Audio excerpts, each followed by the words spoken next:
तेबे आसुची आउ एक महामारी कोरोना ठारू 100 गुण होई पारे यह मारात्मक कौन रही संपूर्ण विषय जानवा भिडियोटी पूरा शेष पर्यंत निश्चिंत भाव में देखंतु। सारा विश्व कोरोनार भयंकर रूप देखि सारिछि। एबे भी लोकंक मनरू लिभिनी कोरोनार कला कहानी। तेबे कोविड-19 महामारीर प्रभाव टिके कम होइतिबा बेले एबे पृथ्वी आड़क माड़ी आउछि एक बड़ विपद।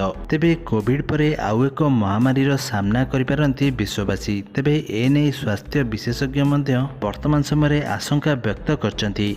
तेबे स्वास्थ्य विशेषज्ञक कहवा अनुसार आगकू बर्ड फ्लू महामारीर रूप नेबार संभावना रही। सबुठारु चिंताजनक कथा हेउछि जे यह कोरोना अपेक्षा 100 गुण अधिक मारात्मक होई पारे। तेबे एक रिपोर्ट रे वैज्ञानिक माने दाबी करछन्ति जे H5N1 भाइरस एक गुरुतर स्थिति आड़क गति करछि। तेबे यह विश्व पई महामारी स्थिति सृष्टि करि पारे बोली वैज्ञानिक माने आशा प्रकट करछन्ति।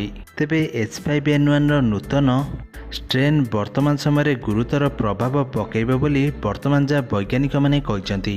जणे विशेषज्ञ कहिसंति जे H5N1 महामारी सृष्टि करिवार क्षमता रखिछि, कारण यह मानव समेत अनेक स्तन्यपायी प्राणी को मध्य संक्रमित करिवार मध्य क्षमता रखिछि। फ्रेंड्स, वर्तमान आपणकर एथिरे कोन मत कमेंट माध्यम रे निश्चिंत भावे जणाइ दियंतु।